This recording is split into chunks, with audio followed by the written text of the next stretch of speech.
A picture editor is someone who works with photographers to develop bodies of work, whether it's a single image or hundreds of images, selecting and sequencing imagery to create deeper and deeper experiences through the visual medium. It's one of the least appreciated art forms because so few people do it really well. In the end, the goal is to make people feel things. When they look at it, they should have an experience. It does become a symphony. I do hear music from photographs. So listening to the music of photographs and not thinking about the informational aspects of them, but rather just how they talk to each other, where your eye travels, the experience that you have from one to the next, the emotion that you feel from one to the next. And you create this little lyrical experience for people. That's a good edit.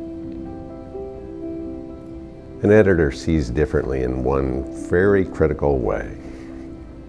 He or she was not standing behind the camera. The experience of making photographs so taints the impression of the images if you were the one who made them, that it's extremely hard to disengage from the experience and actually gauge the level of the image. I think this is true for whether you're a photographer or a CEO or an editor of words. If you think of things from the bottom up, the chances are that you'll never get to the top of them. You can get mired in the details of what you're photographing and have no sense of the scope of what you can deal with. You have to see larger themes, larger qualities of life on the planet within what you're photographing and strive to make photographs that convey those qualities.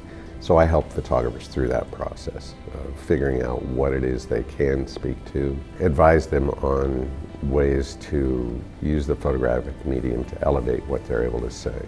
The challenge with photography and critical thinking is that a lot of the planet is visually illiterate.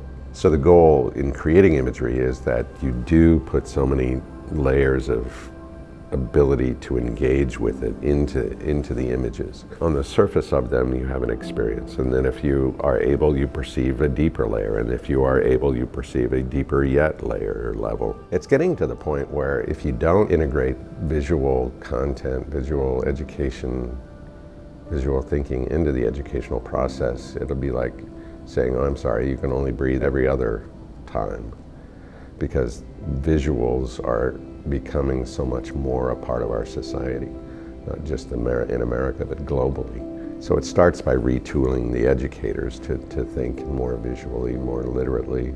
There's a large part of this profession that is still trying to hang on to the way things were, and it shows up in classrooms in particular. So especially for people who are starting out in this business, realizing that it's up to you to define the path of the profession right now. My primary focus is to help people find themselves in their photography, find their voice, develop a specialty, really craft their future.